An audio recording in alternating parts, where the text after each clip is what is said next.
What if I told you a child can scream for help without saying a single word?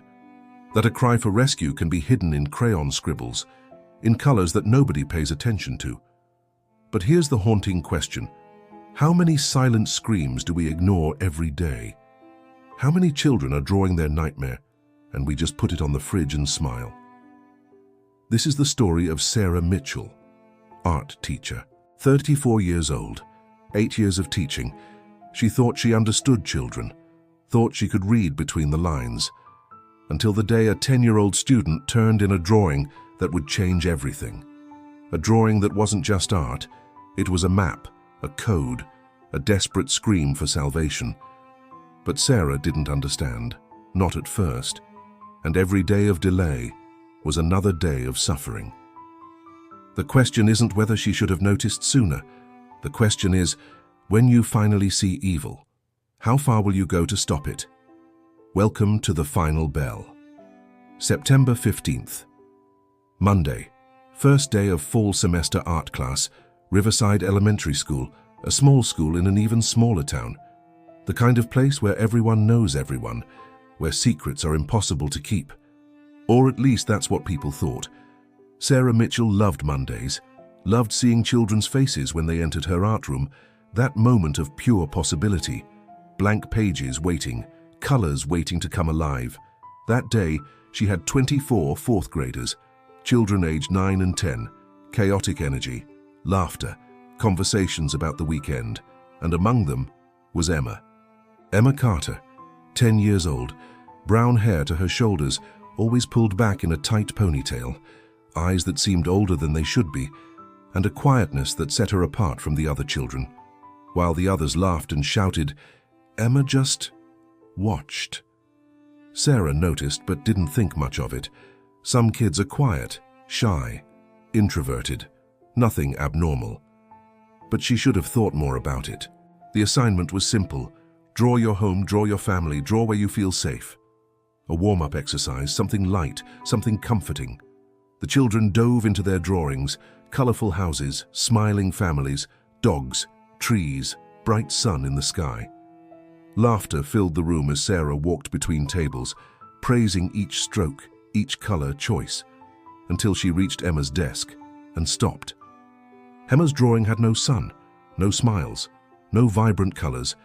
It was a house, but the windows were dark, black, completely black, and in the lower right corner, a small figure, a girl, with marks where there should be a face, red scribbles, intense, violent.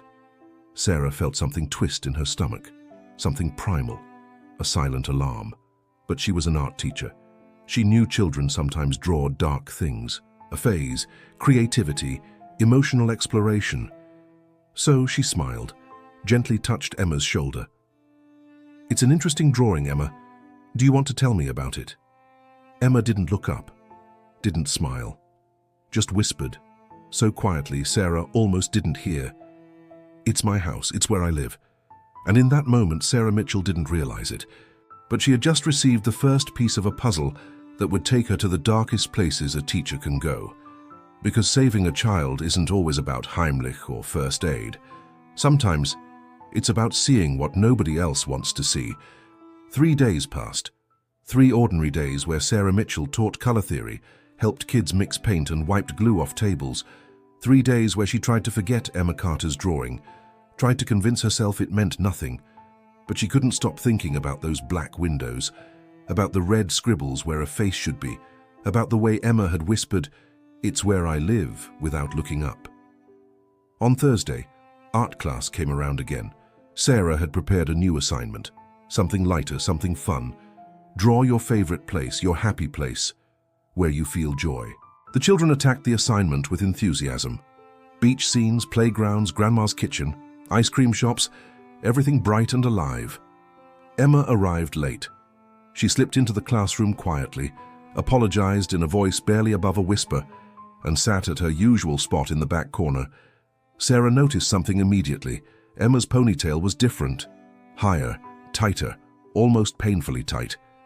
And there was something else, a faint bruise on Emma's forearm, purple-yellow. The kind that's a few days old, the kind that's trying to heal but can't quite hide. Sarah felt her stomach drop, but she was a teacher. She knew bruises happened. Kids fall. Kids play rough. Kids are clumsy. It didn't mean anything. It couldn't mean anything. She walked over to Emma's desk, forced a smile, placed the blank paper down. Emma picked up a crayon. Black. Again. Always black first. Sarah tried to sound casual, encouraging. She asked Emma what her happy place was, where she liked to go, what made her smile. Emma didn't answer right away. She just started drawing the same house, the same black windows. But this time there was something new. A door, and the door was closed, locked, with heavy dark lines drawn over it again and again obsessively. The crayon pressed so hard it tore through the paper in places, and inside one of the black windows, barely visible, a small face, 2 dots for eyes, no mouth, just staring out. Sarah's hands went cold. This wasn't a happy place. This was the opposite. This was a prison. This was a nightmare drawn in crayon by a 10-year-old child who should be drawing rainbows and unicorns. She knelt down beside Emma's desk, careful not to startle her. She asked gently if Emma was okay, if everything was all right at home, if there was anything she wanted to talk about. Emma looked at her for the first time, really looked at her, and for just a moment, Sarah saw something in those 2 old eyes, a plea, a desperate, silent scream. But then Emma's face went blank, neutral. She shook her head, said everything was fine, said she just liked drawing dark things, said it was more interesting than happy things. And that was it. The moment closed. The wall went back up. Sarah wanted to push, wanted to grab Emma's shoulders and demand the truth. But she couldn't. She was a teacher, not a detective. She had protocols, procedures. She couldn't just accuse without evidence. So she did what she was supposed to do. She smiled. She praised the technical skill of the drawing. She moved on to the next student, but she took a photo of the drawing with her phone, just in case, just to remember, just because something deep in her gut was screaming that this mattered. That night, Sarah couldn't sleep. She lay in bed staring at her phone, looking at the photo of Emma's drawing. The locked door, the face in the window, the violence in those crayon strokes. Her husband asked what was wrong. She showed him the drawing. He looked at it for a long moment, then handed the phone back. He said, kids drew weird stuff all the time.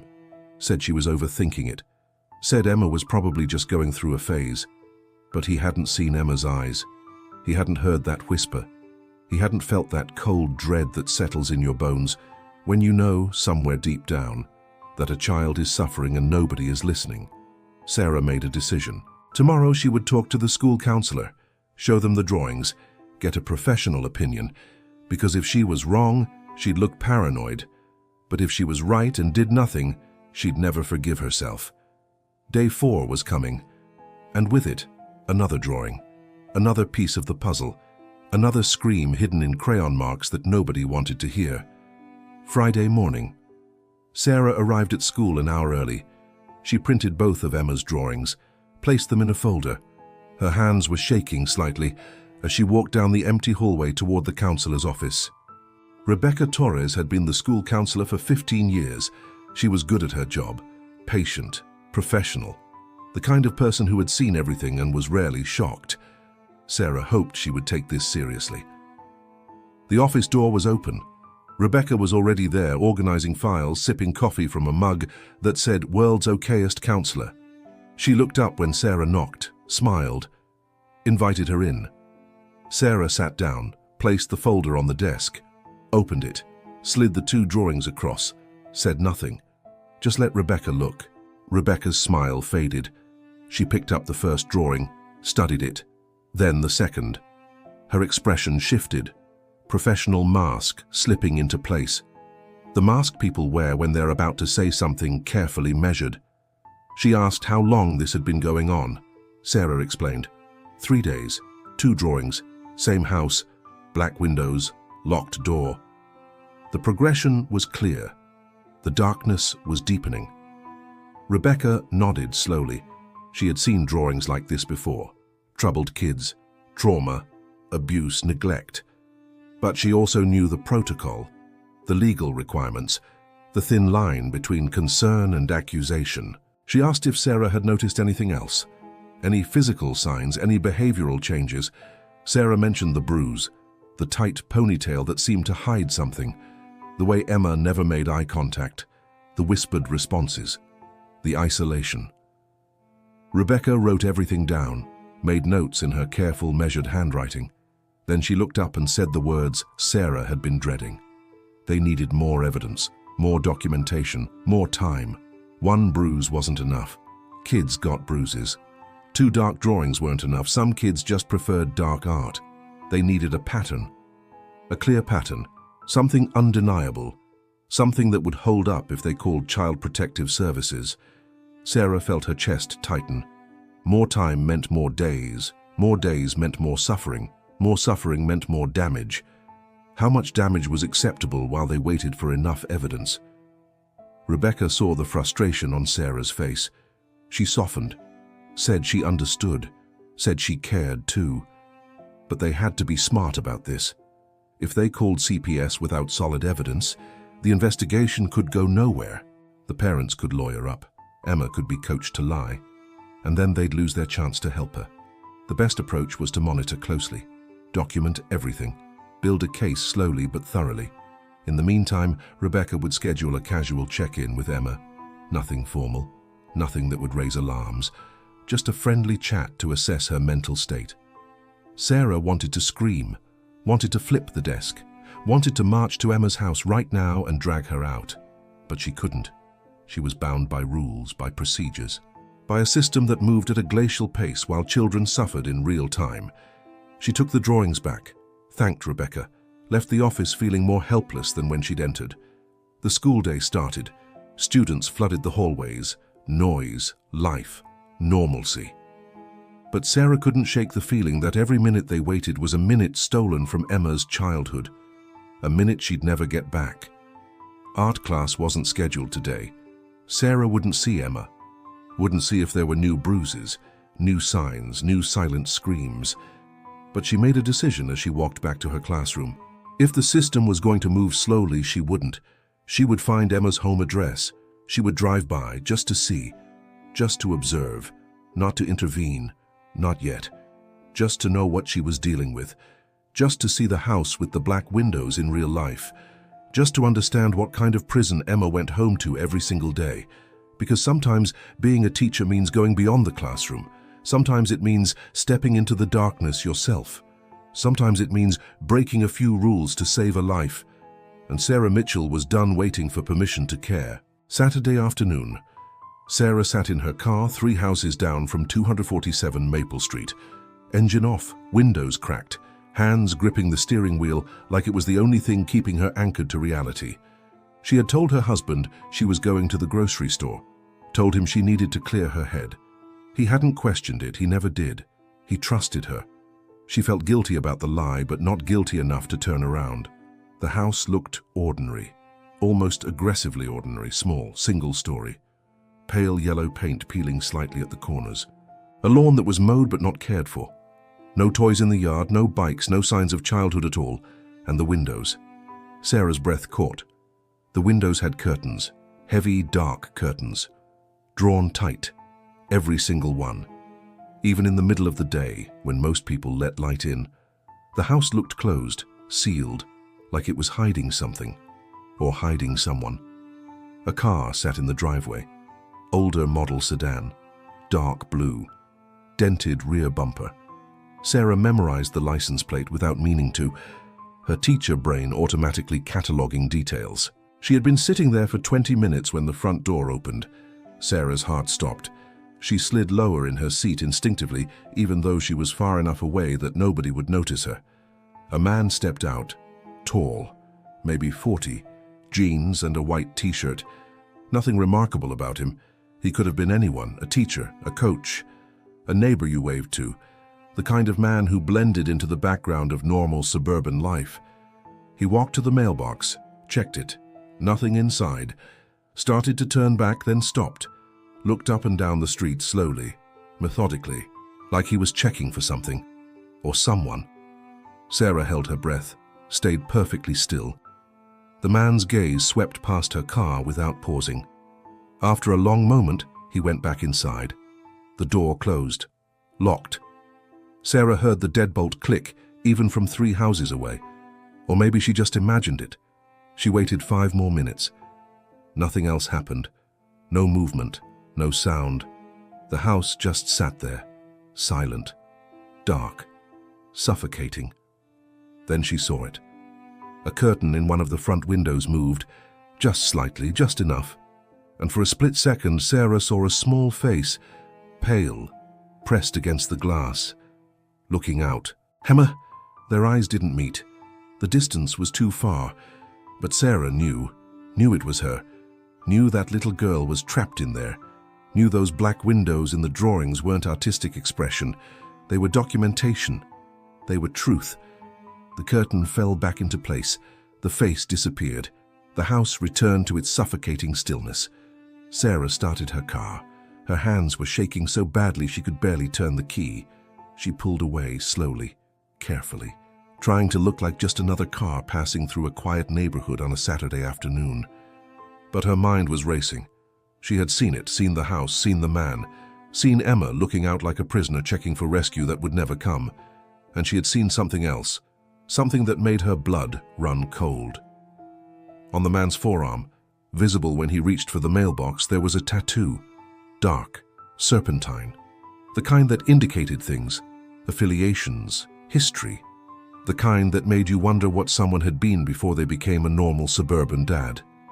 This wasn't just neglect.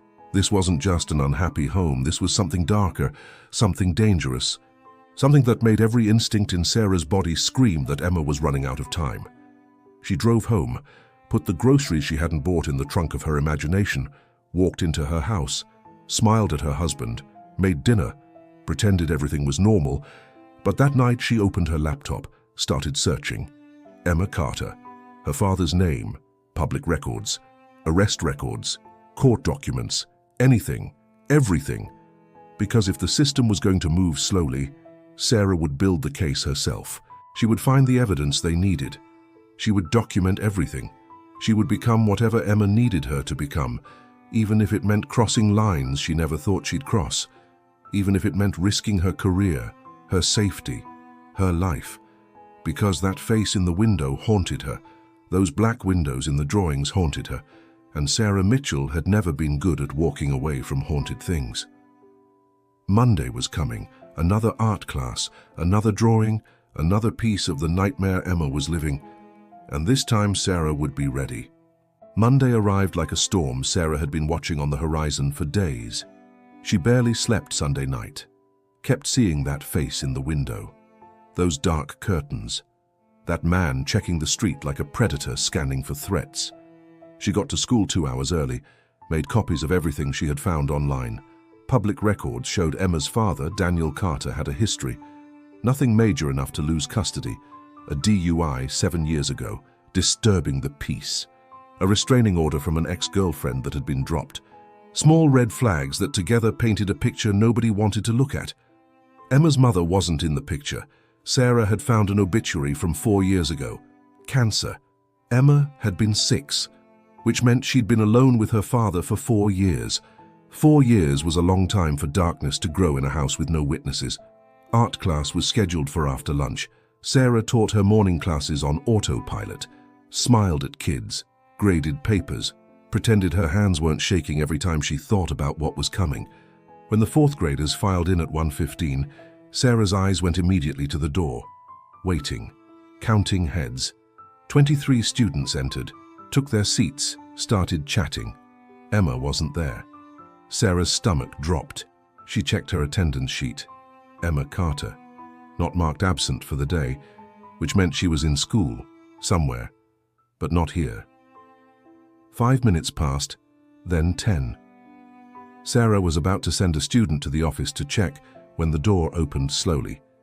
Emma slipped in, head down, moving like she was trying to become invisible. She didn't apologize for being late, didn't make eye contact, just went to her seat in the back corner and sat down so quietly it was like she had never moved at all. But Sarah noticed immediately. The ponytail was gone. Emma's hair was down, long, covering the sides of her face like curtains, like the curtains on her windows, hiding something. And when Emma reached for a crayon, her sleeve pulled back just slightly. Sarah saw it, a new bruise, fresh, dark purple, on her wrist, the kind that comes from being grabbed, hard. Sarah felt rage rise in her throat like bile, but she swallowed it, smiled. Announce today's assignment. Draw something you wish existed, something imaginary, something impossible, something magical. The children lit up. Dragons, spaceships, underwater castles, flying cars, pure imagination unleashed on paper in bright colors and wild shapes. Emma picked up a crayon, black, always black, but then she paused, put it down, picked up red instead. Sarah's heart started pounding. She tried not to stare, tried to walk around naturally, but her eyes kept drifting back to Emma's desk, watching, waiting. Emma drew slowly, methodically, the same house, the same locked door, but this time something was different. There was a figure outside the house, tall, dark, no face, just a silhouette, and in the silhouette's hand, something that could have been a key, or could have been something else, something worse. And next to the house, Emma drew something new, flowers, but they weren't growing. They were wilting, dying, petals falling off in violent red strokes. Then Emma added words, small, at the bottom, in her careful child handwriting. 3 words that made Sarah's blood freeze. Help me, please. Not hidden in metaphor, not coded in imagery. Just 3 simple words that destroyed any remaining doubt. This wasn't art therapy. This wasn't a phase. This was a 10-year-old child using the only language she had left to scream for rescue. Sarah stood frozen behind Emma's desk, staring at those 3 words, fighting every instinct to grab Emma right now and run to her car, run to the police station, run anywhere that wasn't this classroom where she had to pretend everything was normal. But she couldn't, not yet, not here, not with 23 other children watching. She knelt down beside Emma's desk, voice low, gentle, asked if Emma wanted to talk, if there was something she needed to tell her, if she was safe at home. Emma's hand stopped moving. She stared at the drawing, at those 3 words she had written, and Sarah saw something happen, saw Emma's face transform, saw the mask of neutrality crack just slightly. Emma's lips moved, almost soundless, but Sarah was close enough to hear. He said, if I tell, he'll make sure nobody believes me. And then the mask snapped back into place. Emma picked up a black crayon, scribbled over the words, hard, violent, obliterating them until they were just dark smudges on the paper, destroying the evidence, destroying the cry for help. Sarah wanted to grab her hand, stop her, tell her it was okay, tell her she was believed. But she couldn't move, couldn't speak, could only watch as Emma erased her own scream. The bell rang. Students packed up, filed out. Emma left her drawing on the desk, walked out without looking back, without waiting to see if Sarah would say anything, without hope. Sarah stood alone in the empty classroom, staring at the drawing, at the scribbled out words that had been there for maybe 30 seconds before being destroyed. But Sarah had seen them, had heard Emma's whisper, had confirmation that this wasn't paranoia or overreaction. This was real. This was happening, and time was running out. She took a photo of the drawing. Even with the words scratched out, you could still see the indentations in the paper, the violence of the erasure, the desperation. Then she did what she had been avoiding, what she knew she had to do. She called Child Protective Services herself. No more waiting for the counselor, no more documentation, no more protocol. A child had said, "Help me, please." And that was enough. Sarah sat in her car in the school parking lot, engine running, phone in her hand, the number for Child Protective Services glowing on the screen. Her thumb hovered over the call button. She had rehearsed what she would say, had organized her evidence, the drawings, the bruises, the whispered confession. The house on Maple Street with its suffocating curtains. Everything laid out logically, professionally, undeniably. But her thumb wouldn't move. Because once she made this call, everything would change. There would be an investigation. Daniel Carter would know someone reported him. And if Emma had been right, if he really had threatened her into silence, what would he do when he found out? Sarah thought about the man she had seen checking the street, the tattoo on his arm, the way the house felt like a sealed tomb. And she wondered if making this call would save Emma or put her in more danger. But then she remembered those 3 words, "Help me please," written by a child who had run out of options. A child who was drowning and had thrown out one last desperate lifeline. Sarah pressed call. The phone rang 3 times. A woman answered. Professional voice. Calm. She introduced herself as Jennifer from Child Protective Services Intake Department. Asked how she could help. Sarah identified herself. Teacher at Riverside Elementary. Calling to report suspected child abuse. The words felt surreal coming out of her mouth, like she was playing a role in a movie, like this couldn't possibly be her real life. Jennifer's voice shifted, more focused. She started asking questions, methodical, thorough. How long had Sarah observed this? What specific indicators had she seen? Had the child disclosed abuse directly? Sarah went through everything. The progression of drawings, the bruises, the isolation, the whispered words, the house visit she probably wasn't supposed to admit to. She held nothing back. Gave every detail she had collected over the past week. Jennifer typed in the background, keys clicking, documentation being created in real time.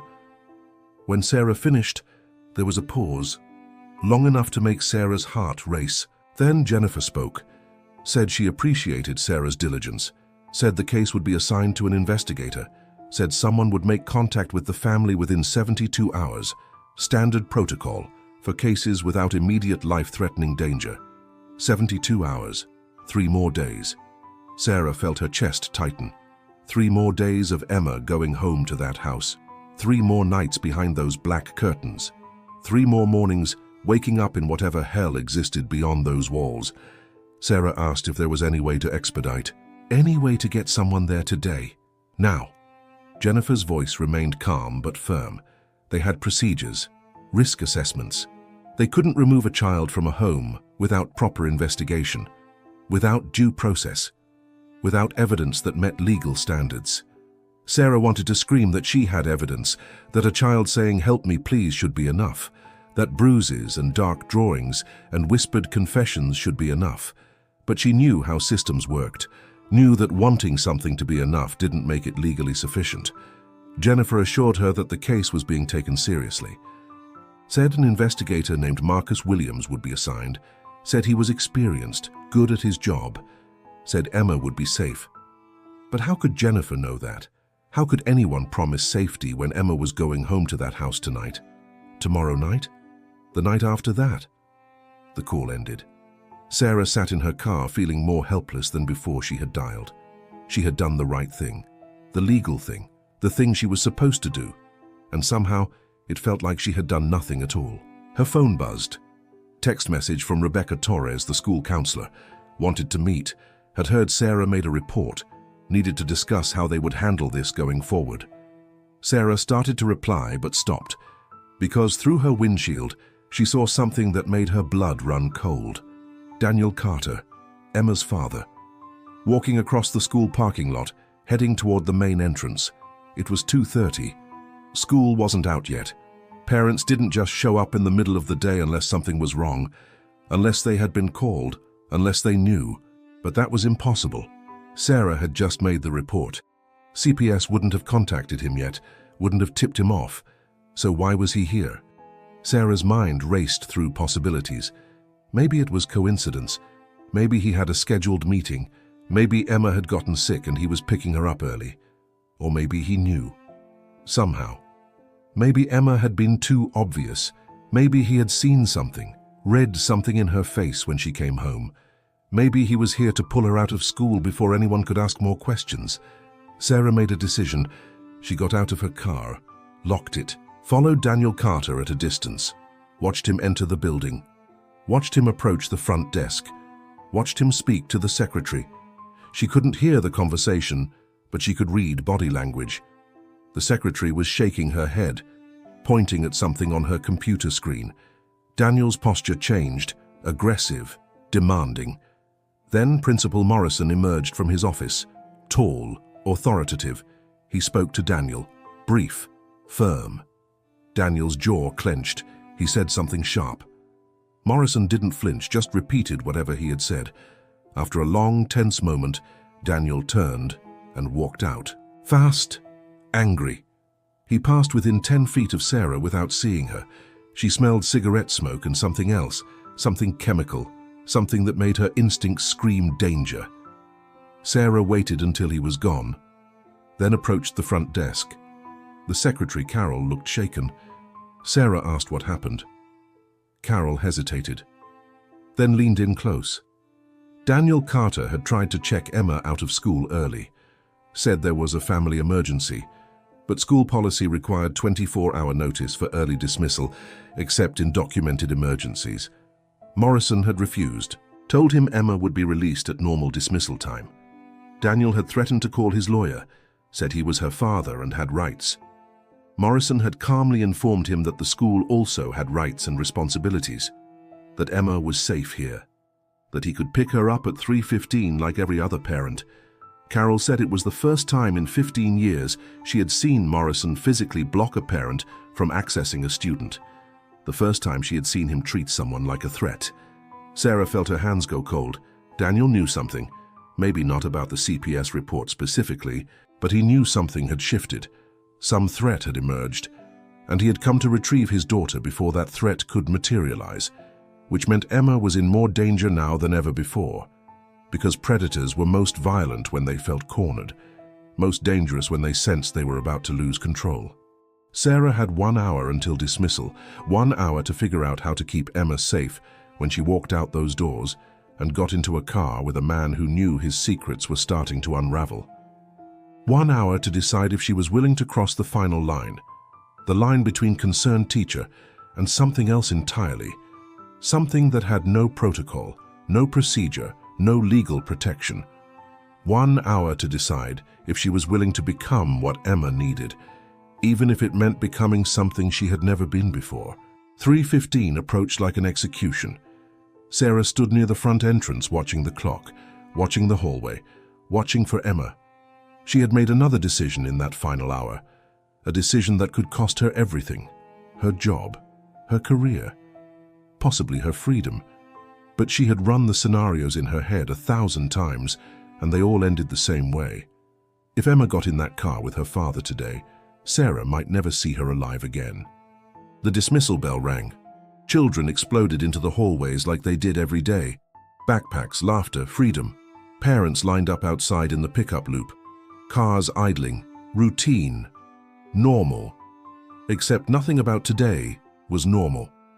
Sarah scanned the crowd of kids, looking for brown hair, small frame, the girl who tried to disappear, and then she saw her. Emma moving through the hallway like a ghost, head down, arms wrapped around her backpack like armor. Sarah intercepted her before she reached the exit, knelt down, smiled, asked if Emma had a minute to talk about her drawing from earlier. Just quick, in the art room. It would only take a second. Emma's eyes went wide. Fear. Pure fear. She glanced toward the exit, toward where her father would be waiting. She shook her head. Said she had to go. Said her dad was here. Said she couldn't be late. Sarah's heart broke at the panic in that small voice, but she pressed on, gentle but firm, said it was important, said it was about her art, said she wanted to show Emma something special. Just 2 minutes, please. Emma hesitated, looked at the exit again, looked at Sarah, and maybe she saw something in Sarah's eyes, some desperation that matched her own, because she nodded, small, barely there, and followed Sarah back down the hallway. The art room was empty. Sarah closed the door. Not locked, that would be inappropriate, but closed. She turned to Emma, and for the first time, she didn't use careful teacher words, didn't use protocol language. She knelt down to Emma's level, looked her directly in the eyes, and said the truth. She told Emma that she knew about what was happening at home, knew about the bruises, knew about the fear, knew about the drawings that weren't just art, but were maps of suffering. She told Emma that she had called for help, that people were coming, that she didn't have to go home today if she didn't want to. Emma's face crumbled. Tears came fast. Silent tears. The kind you learn to cry when making noise is dangerous. Her whole small body started shaking. She whispered that Sarah didn't understand, that her father would know, that he always knew, that he had ways of finding out when she talked, that he had promised terrible things if she ever told anyone, things she couldn't even repeat, things that made her wish she could disappear completely. Sarah pulled Emma into a hug, felt that tiny body trembling against her, and said something she had no authority to say, no legal right to promise, but said it anyway. She told Emma she wouldn't let her go home today, wouldn't let her father take her, that she would keep her safe no matter what it took, that sometimes teachers had to break rules to do what was right, and this was one of those times. Emma pulled back, looked at Sarah with those two old eyes, and asked the question that had no good answer. Asked what would happen, where she would go, what would happen to her father, what would happen if Sarah was wrong. Sarah didn't lie, said she didn't know, said the next few days would be hard, scary, uncertain, but said anything was better than going back to that house. Anything was better than more nights behind those black curtains. Then came the knock on the door, firm, demanding. Sarah's blood turned to ice. It was Carol from the front desk, looking worried. Said Daniel Carter was in the office, said Emma hadn't come out for pickup, said he was getting agitated, demanding to know where his daughter was. Said Morrison was dealing with it, but it was getting ugly. Sarah made a choice. She told Carol to tell Morrison to call the police, say there was a disturbance, a parent making threats. Keep Daniel in the office. Don't let him leave. Don't let him search the building. Carol's eyes went wide. She understood what Sarah was doing, understood the magnitude, the risk, the absolute destruction of protocol. She should have refused, should have reported Sarah immediately. Instead, she nodded, said she would try, said to give her 10 minutes. Then she left. Fast. Sarah turned to Emma, said they were leaving, not through the front, not past the office, out the back, through the art room's emergency exit, into the parking lot, into Sarah's car. Emma should have been terrified, should have questioned this, should have refused to go with a teacher who was clearly breaking every rule. But instead, she just grabbed Sarah's hand, held it tight, and whispered 2 words, "Thank you." They moved fast. Sarah grabbed her keys, her phone, the folder with all the drawings, evidence, proof. Everything she would need when this inevitably became a legal nightmare. The emergency exit alarm would sound when they opened it. They would have maybe 90 seconds before security responded, before Morrison realized what was happening, before Daniel figured out his daughter was being stolen by a teacher who had decided the law moved too slowly to save lives. Sarah pushed the door open. The alarm screamed, loud, piercing, perfect. They ran. Sarah's car was close. She clicked the unlock button, heard the beep, pulled the back door open, told Emma to get in, lie down, stay hidden. Don't move until Sarah said. Emma obeyed without question, curled up on the back seat, small, invisible. Sarah got in the driver's seat, started the engine, pulled out of the parking spot. Not fast, not suspicious, just another teacher leaving school after a long day. Just another car in a line of cars exiting the lot. She passed the front entrance, saw Morrison standing outside talking to 2 police officers who had just arrived, saw Daniel Carter through the office window, pacing, angry, contained, but barely. She drove past. Normal speed, turn signal, full stop at the stop sign. Everything by the book except for the kidnapped child hidden in her back seat. And as she turned onto the main road, leaving the school behind, Sarah realized she had just destroyed her life. Her career was over. Criminal charges were inevitable. She would be arrested. Probably tonight. But Emma was breathing, was safe, was away from that house with its black windows and locked doors and whatever monsters lived inside. Sarah didn't know where she was driving, didn't have a plan beyond get Emma away, but she had her phone, had the number for Marcus Williams, the CPS investigator, would call him, explain. Hand Emma over to someone with actual authority. But first, she just drove. Let Emma stay hidden.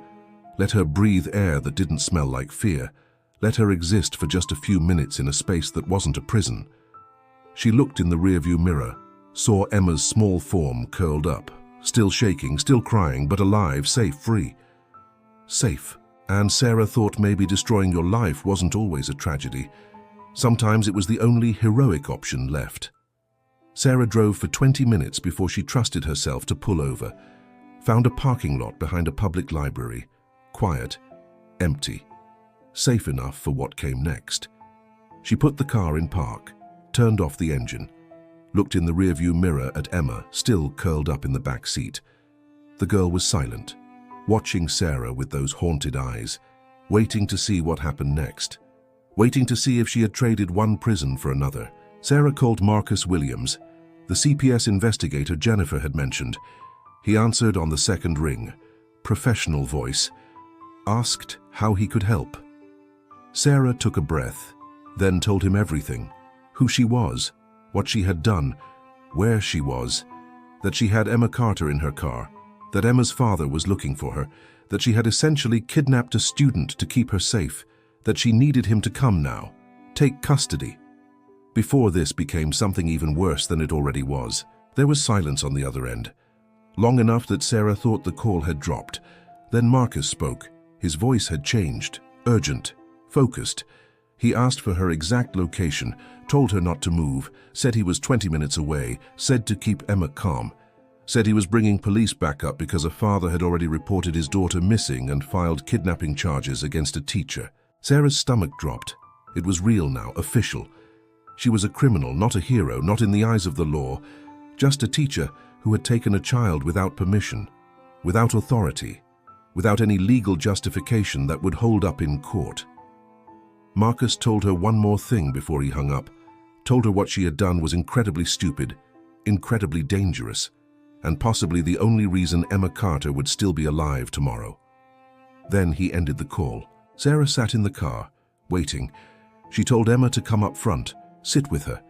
Emma climbed over the seat, small, careful, like she was afraid sudden movements would shatter whatever fragile safety they had found. They sat together in silence. Sarah didn't know what to say, didn't know how to explain to a 10-year-old that the woman who had promised to protect her was about to be arrested, that the system Emma was entering might not be gentler than the hell she was leaving. Emma spoke first, asked if Sarah was going to jail, asked if this was her fault, asked if her father would find her. The questions came in a flood, child logic trying to make sense of adult chaos. Sarah answered honestly. Said yes, she would probably face consequences. Said no, none of this was Emma's fault. Said she didn't know if her father would find her, but that she would make sure Emma was protected before that could happen. That the people coming would be trained to handle this, would know how to keep her safe. Emma asked why. Why would Sarah risk everything? Why would she throw away her life for a kid she barely knew? A kid who was just another student in another art class. A kid who drew dark pictures and said nothing. Sarah looked at Emma. At that small face marked by suffering no child should know, and she told the truth. She said that sometimes you see someone drowning and you have two choices. Jump in and maybe save them while risking yourself, or stand on shore where it's safe and watch them die. She said she had never been good at standing on shore. Said her mother had taught her that courage wasn't the absence of fear, but the decision to act anyway. Said Emma deserved someone who would jump. Emma started crying again, but different this time. Not silent, fearful tears. Real crying. The kind that comes from years of holding everything in. The kind that only happens when you finally feel safe enough to break. Sarah held her, let her cry. Let her release whatever poison had been building up in that small body for 4 years of living in that house with those black windows. 20 minutes later, 2 cars pulled into the parking lot. Unmarked sedan, police cruiser. Marcus Williams stepped out, mid-40s, professional suit, kind eyes that had seen too much. A female police officer followed, young, careful, trained for exactly this kind of situation. Sarah got out of the car, told Emma to stay. that these were the good guys, that it was safe. Marcus approached, showed his credentials, asked where Emma was. Sarah pointed to the car. He looked in, saw Emma. His expression softened for just a moment before the professional mask returned. He asked Sarah to step aside, said they needed to talk to Emma alone first. Assess her condition, document any visible injuries, standard procedure that Sarah understood but hated anyway because it meant letting Emma out of her sight. The female officer, Officer Chen, approached the car. Gentle, non-threatening. She opened the door, knelt down, started talking to Emma in a voice too quiet for Sarah to hear. Marcus turned to Sarah, said he needed her statement, everything that had happened, everything she had observed, every reason she had for doing what she did. Sarah told him about the drawings, the bruises, the whispered confession, the house on Maple Street, the father who came to school trying to pull Emma early, the escalation, the fear, the certainty that time had run out. Marcus listened, took notes, asked clarifying questions. When she finished, he looked at her for a long moment, then said something she didn't expect. He said that in his 15 years doing this job, he had seen countless cases where teachers noticed something wrong and reported it properly, and he had seen countless cases where the system moved too slowly and children died while paperwork processed. He said Sarah had destroyed protocol, but possibly saved a life. Said the next few hours would determine which truth mattered more to the people who would decide her fate. Officer Chen called Marcus over. They spoke quietly. Emma was sitting in the police car now, wrapped in a blanket someone had brought, looking small and lost and terrified. Marcus returned, said they were taking Emma to the hospital for examination, standard procedure in suspected abuse cases. They would document injuries, collect evidence, interview her properly with a trained specialist. Then she would go into emergency foster care until the investigation concluded. Sarah asked what would happen to her. Marcus was blunt, said she was being charged with custodial interference, possibly kidnapping depending on how the DA wanted to play it. Said she needed to come to the station, give a formal statement, that she had the right to an attorney, that she should probably use that right. Sarah nodded. She had known this was coming, had accepted it the moment she pushed open that emergency exit. Some prices were worth paying. She asked if she could say goodbye to Emma. Marcus hesitated, then nodded, said 1 minute. Sarah approached the police car. Emma looked up, eyes red from crying. Sarah knelt down outside the open door, told Emma she was going somewhere safe, that people would take care of her, that the next few days would be scary, but that she would get through them, that she was braver than she knew. Emma asked if she would see Sarah again. Sarah didn't know the answer to that, but she said she hoped so.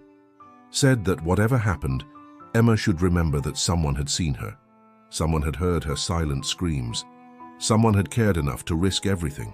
Emma reached out, hugged Sarah through the open door, whispered thank you one more time. Then Officer Chen gently pulled her back, buckled her in, closed the door. Sarah watched the police car drive away, taking Emma to safety, taking Emma away from her. Maybe forever. Then she got in Marcus's sedan, rode to the police station in silence, walked in through the back entrance where booking happened, where criminals were processed. She gave her statement, formal, recorded, witnessed by attorneys she barely listened to.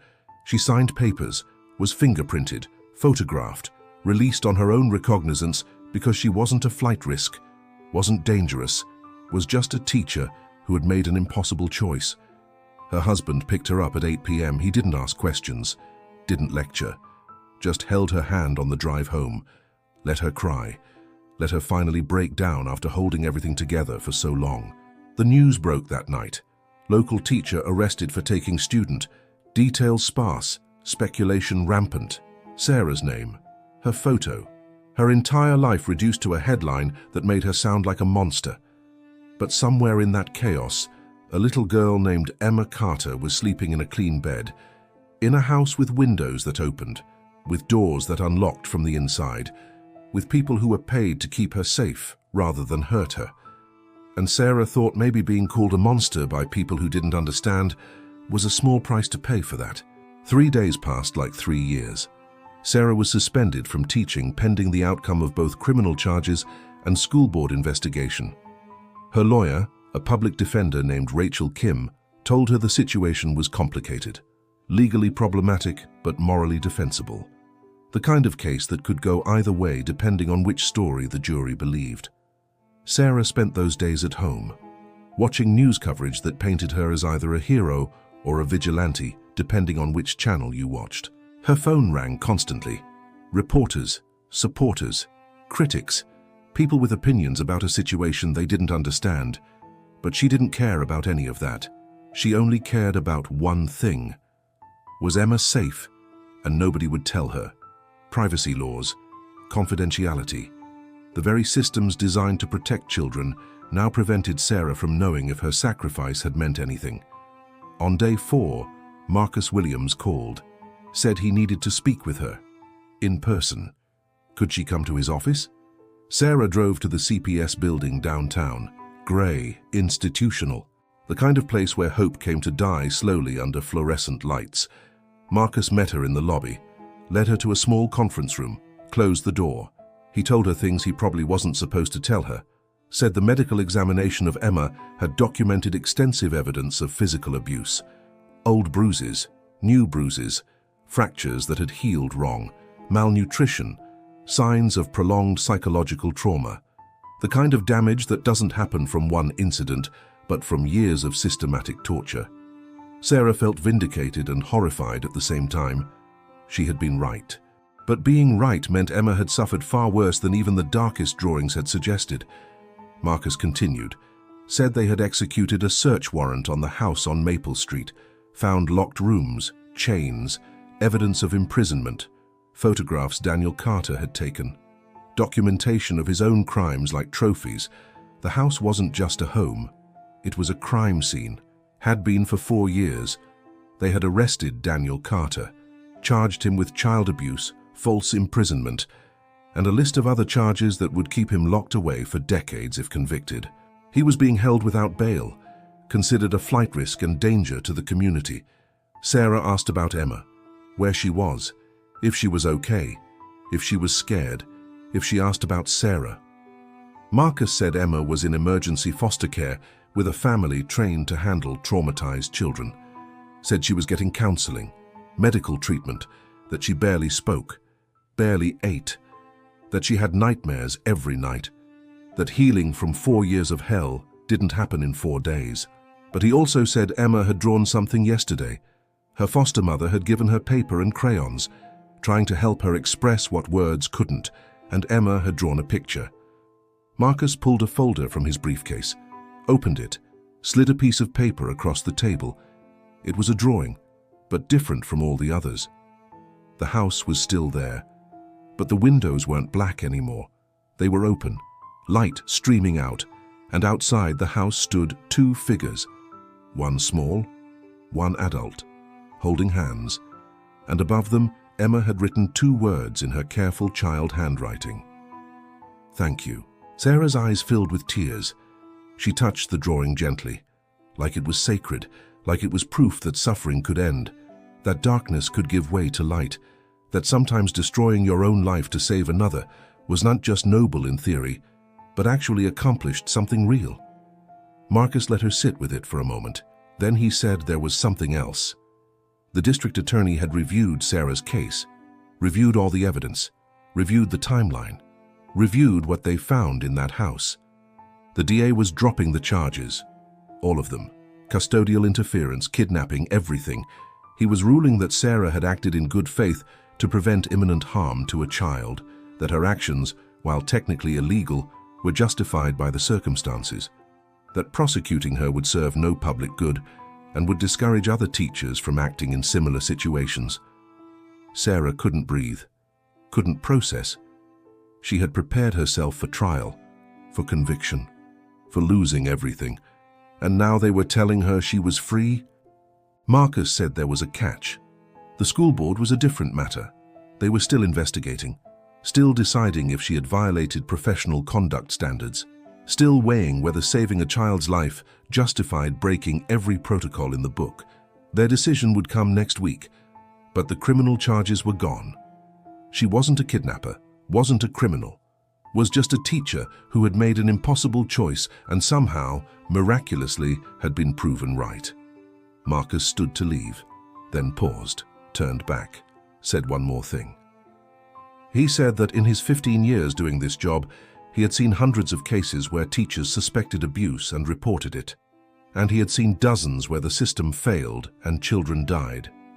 But he had never, in all those years, seen a teacher willing to destroy their own life to save a student. Said what Sarah did was reckless and dangerous and should never be replicated, but it was also the reason Emma Carter was alive. And sometimes, he said, reckless courage was the only thing standing between evil and its victims. Sarah went home, told her husband. They cried together, relief mixed with exhaustion. The kind of crying that comes when you realize you've been holding your breath for days and finally, you can breathe again. That night, Sarah's phone rang. Unknown number. She almost didn't answer, but something made her pick up. It was Emma's foster mother. Said Emma had asked if she could call. Said she knew it was probably against protocol, but that Emma had been so insistent. Asked if Sarah would be willing to talk to her, just for a minute. Sarah said yes before the woman finished asking. There was shuffling, then a small voice. Quiet, scared. But there.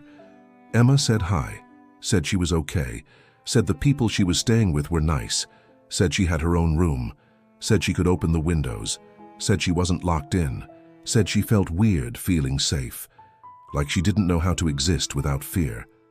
Sarah told her that was normal, that healing took time, that feeling weird was actually feeling free, and she just wasn't used to it yet. That one day, safety would feel normal, that one day she would forget what it felt like to be trapped. Emma asked if Sarah was in trouble, if she went to jail, if it was Emma's fault. Sarah said no, said everything was okay, said that sometimes grown-ups had to make hard choices, said that saving Emma wasn't trouble, it was purpose. Said she would do it again in a heartbeat. Emma went quiet, then whispered something that made everything worth it. She said that for 4 years she thought nobody saw her, thought she was invisible, thought she would die in that house and nobody would even notice she was gone. But Sarah had seen her, had heard her silent screams, had cared when caring was dangerous. She said she didn't know how to thank someone for giving her a life, but she would spend the rest of hers trying to be worth saving. Sarah told her she already was, always had been, that children don't have to earn the right to be protected, that she deserved safety simply because she existed, that her worth wasn't measured by what she survived, but by the fact that she had survived at all. They talked for 10 more minutes, about nothing, about everything, about art class and crayons and whether Emma would ever want to draw again, about the future Emma was now allowed to have. When they hung up, Sarah sat in the silence of her living room, looked at her hands, the same hands that had grabbed Emma and run, the same hands that had been fingerprinted at a police station, the same hands that had held a child while she cried. And Sarah thought that maybe heroism wasn't always dramatic, wasn't always celebrated. Sometimes it was just seeing someone the world had decided wasn't worth seeing. Sometimes it was just refusing to look away when looking away would be easier. Sometimes it was just being the person who jumped when everyone else stood on shore. 6 months later, Sarah Mitchell stood in front of a classroom again.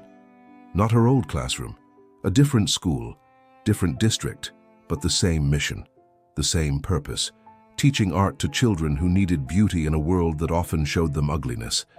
The school board had ultimately decided not to terminate her. Instead, they transferred her, called it a fresh start, called it best for everyone involved. Sarah didn't argue. She understood that being right didn't always mean being welcomed back. Her new students were different, older, middle schoolers with their own complicated lives, but she taught them the same way, watched them, really watched them, looked for the signs others missed, the silent screams hidden in artwork, the bruises covered by hoodies, the 2 quiet kids sitting in back corners.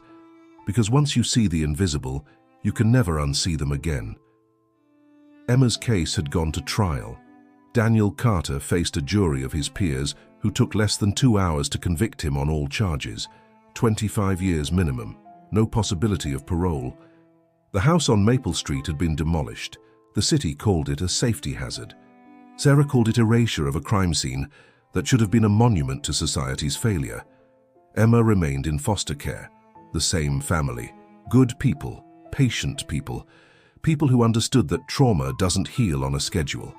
She was in therapy 3 times a week, attended a new school where nobody knew her story, where she could be just another kid instead of the girl who was saved. Sarah and Emma stayed in contact, monthly phone calls supervised by social workers, occasional supervised visits when Emma felt strong enough. They talked about art, about healing, about the future Emma was building one careful day at a time. Emma had started drawing again, but her drawings were different now. Colors, light, flowers that bloomed instead of wilted, houses with open doors, skies with sun instead of storm clouds. Proof that perspective could change when prison walls came down. One drawing in particular hung in Sarah's new classroom. Emma had made it for her, had her foster mother mail it. It showed a woman standing in front of a chalkboard, and written across the board in Emma's handwriting were the words every teacher dreams of seeing but few ever receive. "You saved my life." Sarah's students often asked about it, asked who drew it, why it was framed, what it meant. Sarah always told them the truth, told them that sometimes teaching isn't about math or science or art. Sometimes it's about seeing students as human beings, as souls in need of protection, as children who deserve adults willing to fight for them. She told them that every person in this world has a choice, to see suffering or ignore it, to act or stand aside, to be convenient or be courageous. She told them that courage isn't comfortable, isn't safe, isn't rewarded as often as it should be, but it's the only thing standing between darkness and light. The bell rang. Her students packed up, filed out. Another day done. Another group of children one day closer to whatever futures awaited them. Sarah hoped those futures would be kind, but she knew some wouldn't be. Knew that somewhere in her classroom right now was probably a child suffering in silence. A child drawing their nightmares in crayon. A child waiting for someone to see them. And she promised herself she would keep watching, keep looking, keep being the person who refused to ignore silent screams. Because that's what the final bell meant. Not the bell that ends the school day, but the bell that rings when time runs out, when seconds matter, when someone has to decide if they will act or let the moment pass into tragedy. Sarah had heard Emma's final bell, had run toward it instead of away, and a child lived because of that choice. She didn't know if she would hear another, didn't know if she would ever face that impossible decision again. But if she did, she knew exactly what she would do. She would jump, every time without hesitation, because some things matter more than safety, more than protocol, more than careers or reputations or staying out of trouble. Some things matter more than everything, and children are all of those things. Sarah locked her classroom door, walked through the empty hallways, pushed through the front entrance into the late afternoon sun, got in her car, drove home to her husband and her life and her second chance. But part of her would always be in that art room, kneeling beside a small girl who had drawn black windows and whispered, "Help me, please." Part of her would always be in that car driving away from a school with a hidden child in the back seat. Part of her would always be in that moment when she chose to jump instead of stand safely on shore. Because that moment defined her, not the moment she was arrested, not the moment the charges were dropped, not the moment the school board decided she could teach again, the moment she became who she was always meant to be. The moment she heard a silent scream and decided it was worth destroying everything to answer it. That was the moment that mattered. That was the moment that saved a life.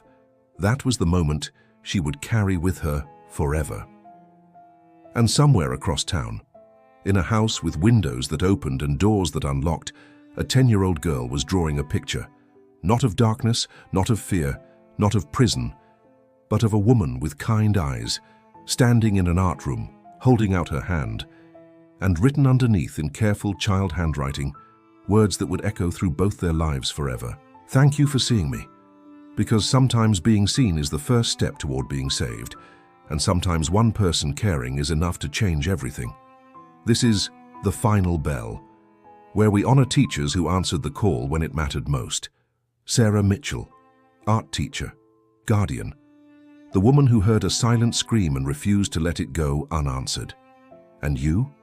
When your bell rings, when you see someone drowning in silence, when you have to choose between safety and courage, what will you do? Will you stand on shore or will you jump?